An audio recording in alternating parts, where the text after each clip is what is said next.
Well, hey guys, Silly Tuck here. If you hear, oh, what the hell's that? My mic is very loose, apparently. It's like blopping around. If you hear, anything distinctly different about me, guess what? I'm fucking sick again. That's correct. Your timeline might be a little bit wonky with the uploads, but it is June 16th as I'm recording this. June 16th at about 11:30 p.m. So June 17th mostly. The morning of. And I've been sick 3 times in the past 6 months. I'm convinced I'm going to die. No, but in all seriousness, this is a terrible problem, and I don't know what the hell's wrong with me. The only thing I can think of is that, I don't know, maybe I don't know. I can't think of what it is. Like, after my second sickness or whatever, I started to regularly begin to take, like, multivitamins and stuff like that in an attempt to maybe get myself some, like, nutrients or vitamins that I might have not been getting. Because, you know, as a teenager or whatever, I don't have the greatest diet. It's not totally balanced or whatever. It's 90% pizza. Obviously an exaggeration. But, yeah, I don't know, it is kind of concerning, but nonetheless, this is episode 99, I believe. 99! We're almost at 100. Next episode will be the 100th episode and the go home to Anarchy Rules. I want to thank you all so much for sticking with this series, even when I wasn't the most dedicated to it. And I say I wasn't the most dedicated to it because this is the 3rd video I've recorded this week. So we're kind of starting to move in the right direction, especially with summer coming.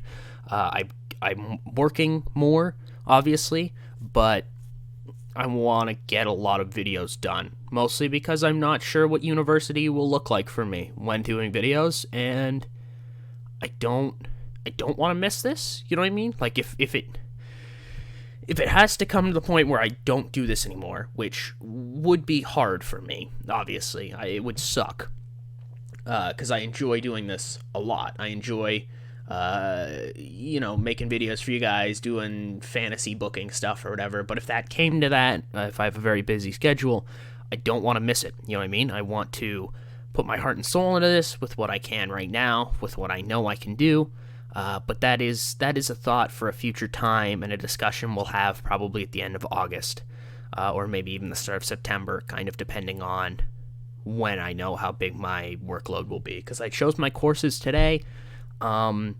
It's all stuff I'm very good at, like English stuff, history stuff. It's all this stuff that I really enjoy doing, so I don't expect, it's tough to know what to expect, right, because I'm out of character, right? I do think I don't take things as seriously, because I think I'm quite good at certain things, like history and English, stuff like that. And of course I don't want to say, I expect it to be super easy. It's university, of course. I'm taking another step forward in my life. It's going to be more difficult than the previous. But there's a decent chance, I think, that I handle it pretty well, just with timing and working things out, and I don't see how it would completely take up all my time. Of course, if I 1,010% get a brand new social life, and I'm, like, drinking every other fucking night, while going to classes the 4 nights that I don't drink, that might be different. But nonetheless, let's just do it. Episode 99. This is, of course, Hardcore TV. We're in the Jadwin Gymnasium in New Jersey, and let's do it. We're going to open up with a Tazz promo on Rob Van Dam. It's a 99 star. Tazz talks to RVD, kind of from wherever he hangs out, the back alley with the towel on his head. And he basically just talks about Rob and the fact that in reality he respects Rob, and he might not like who Rob is as a person. The fact that Rob, single-handedly tried to alter the very fabric of ECW a little while ago.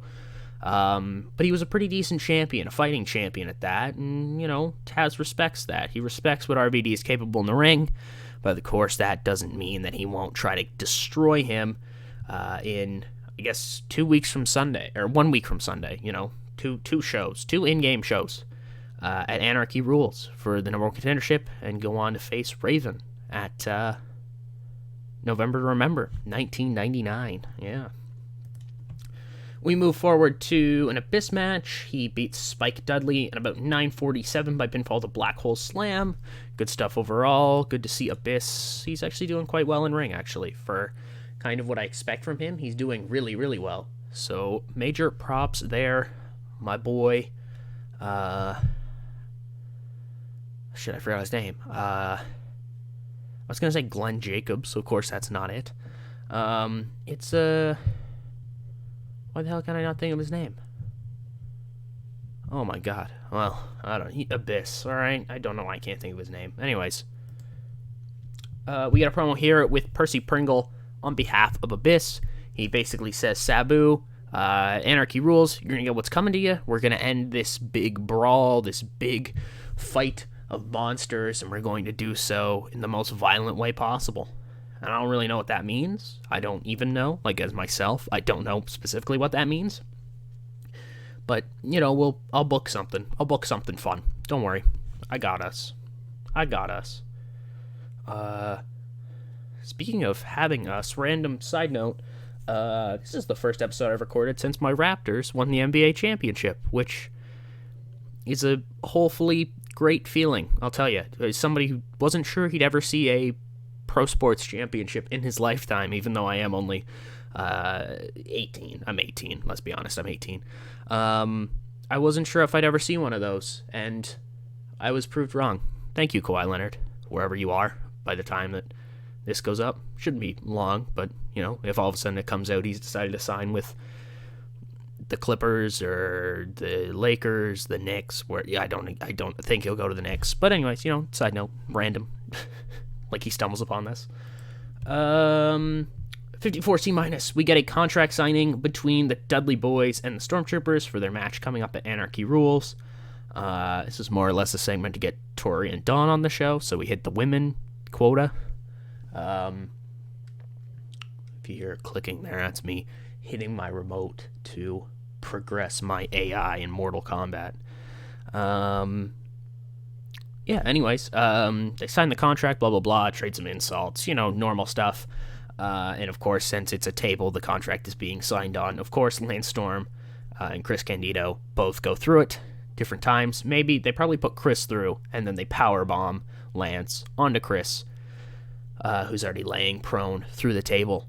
Dudley Boyz have momentum, even though it's not the go-home. It's the week before the go-home. But, you know, they've got momentum right now. We have Tosatsuba taking on the FBI. Tosatsuba picks up the victory when Hayabusa defeated Little Guido by pinfall with a Phoenix Splash. Really okay stuff there. Excuse me. I believe this show kind of overall will be fairly okay. It is probably the quietest show we've had in a hot minute.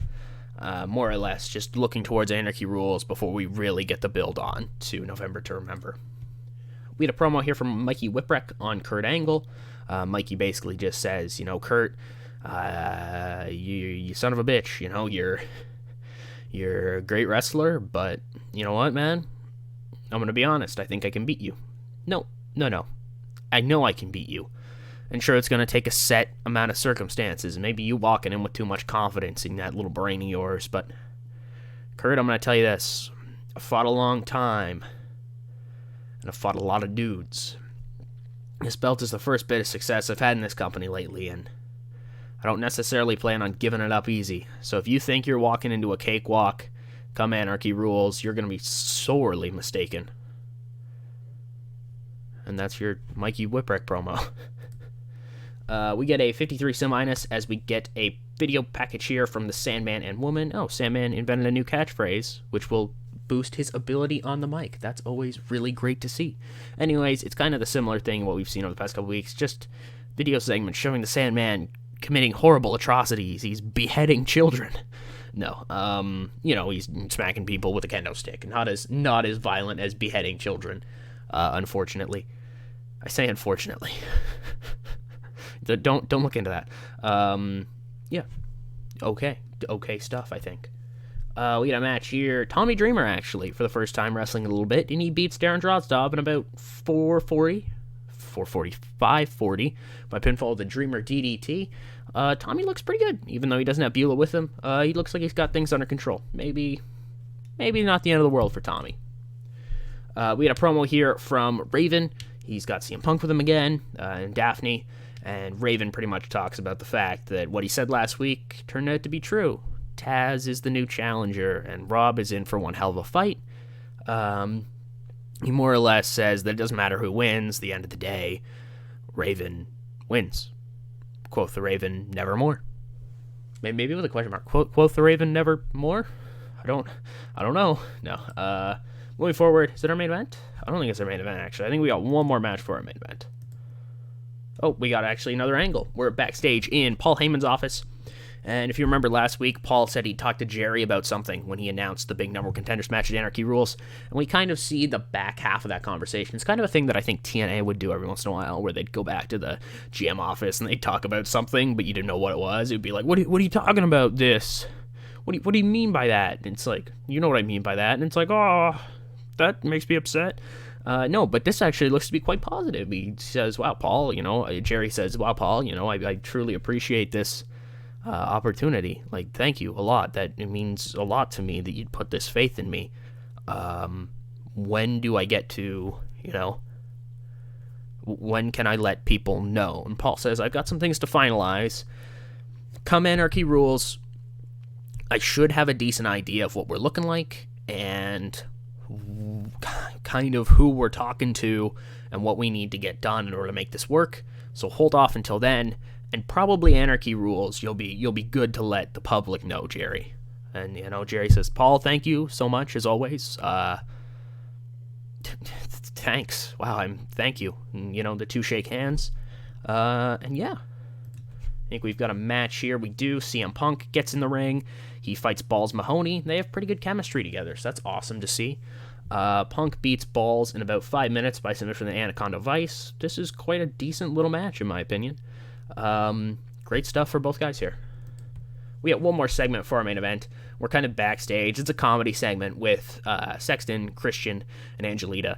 I pretend they're like in like a phony war room or something like that. That's obviously just in like a locker room, and they're like, they're trying to plot out how they can attack the tag team champions in some capacity.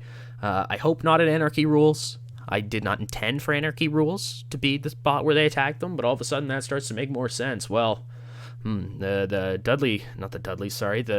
Stormtroopers might want to watch their backs come Anarchy Rules, but they're goofy, they're fake war people. Imagine like the DX tank gimmicks, but like not with a tank or something like that. That kind of stupid, like, oh, what's going on, private, privates, like that type of fucking stupid humor.